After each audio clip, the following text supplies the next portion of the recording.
my name is Simar Marok, and this is my final presentation on how Asian identities have been shaped in the United States, especially through stereotypes and misrepresentation in the media. I chose this topic because throughout the semester, we've talked a lot about identity, culture, and how people are represented in society. I realize that Asian Americans have often been misunderstood or shown in limited ways, and that affects how people treat them in real life.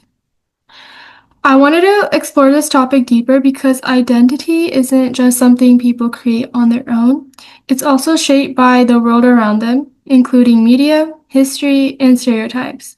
So my project looks at how yellowface, racism, and misrepresentation shaped Asian American identity and how people have pushed back against those ideas.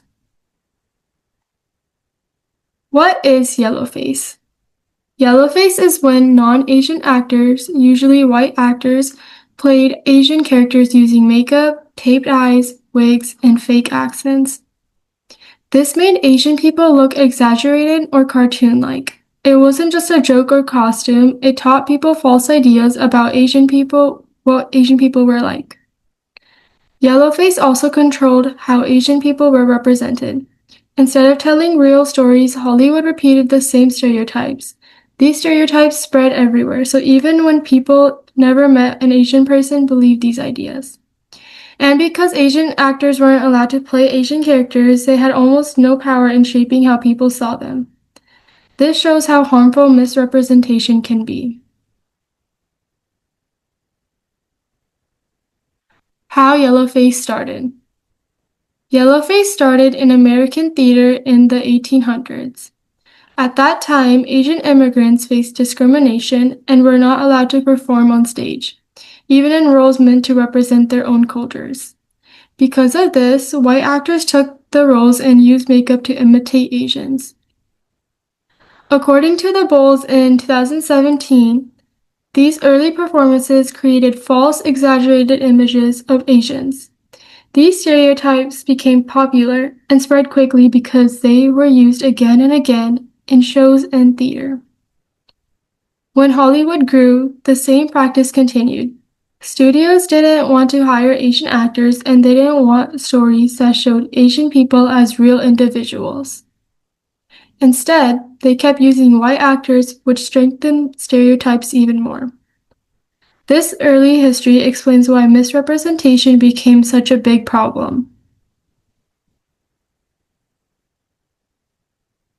Famous examples of yellowface. There are many famous examples of yellowface in movies and theater. One example is Breakfast at Tiffany's, where Mickey Rooney played an Asian character using fake teeth, yellow-tinted glasses, and a very exaggerated accent. This role is now seen as extremely racist, but at the time it was considered normal comedy. Another example is The Good Earth, a movie about Chinese farmers. The main characters were played by white actors instead of actual Chinese actors. In theater, shows like Miss Saigon and Madame Butterfly used white actors to play Asian roles for years, even though the stories are about Asian people. These examples taught the public to see Asian people through stereotypes instead of real experiences.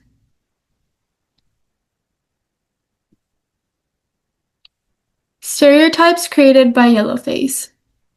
Yellowface created many stereotypes that still affect Asian Americans today. One stereotype is the evil Asian villain, which portrays Asian men as sneaky or dangerous. Another stereotype is a submissive Asian woman, which suggests that Asian women are quiet and obedient. There is also the idea that Asians are always foreigners, even if they are born in America.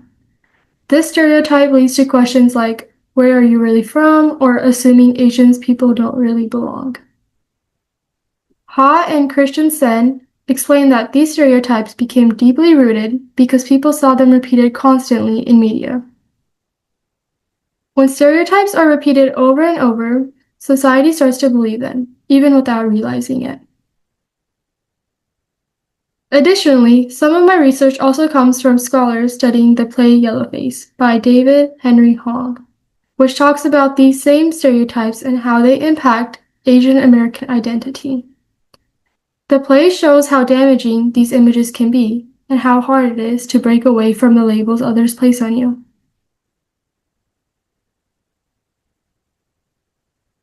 How Yellowface harmed Asian communities.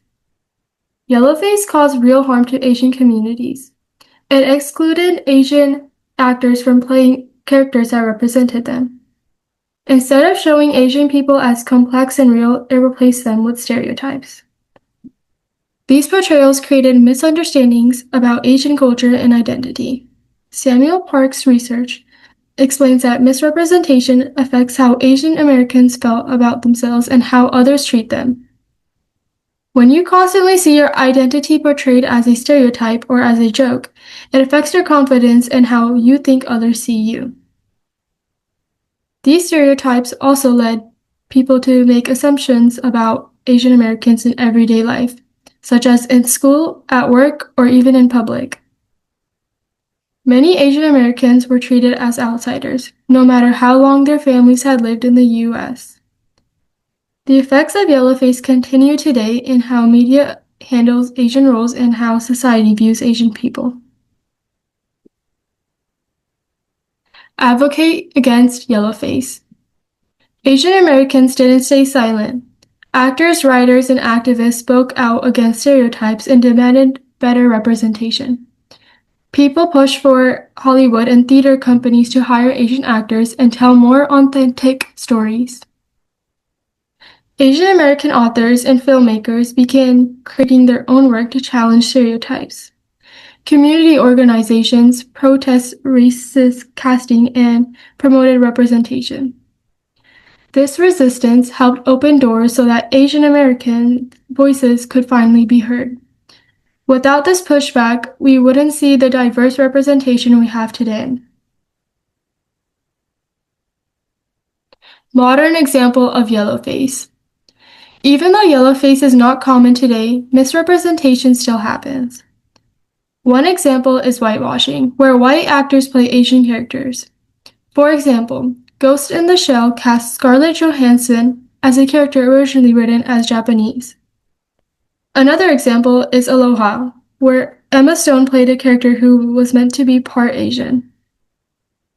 These choices upset a lot of people because they show that Asian people are still being pushed out of their own stories. On social media, Asian creators still face stereotypes or comments about how they should act. This shows that misrepresentation didn't disappear, it just changed forms. Why is this still significant today? This topic still matters today because representation shows how people understand different cultures and identities. When stereotypes are shown repeatedly, people start thinking they are true, even if they are not. Accurate representation helps people feel seen and respected. It also allows Asian Americans to build their identities without being limited by harmful stereotypes. Understanding the history of Yellowface helps us recognize why representation is important and why it's necessary to challenge racism in media. In conclusion, Asian identity in the United States has been shaped by a long history of stereotypes and misrepresentation. Yellowface played a major role in shaping these ideas and controlling how Asian people were seen. But Asian Americans have worked hard to challenge stereotypes and push for fair representation. This project taught me how identity is shaped by both society and personal experience.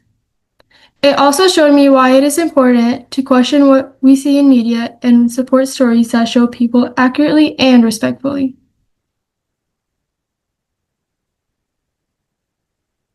Before I finish, I want to briefly talk about the references I used for my research.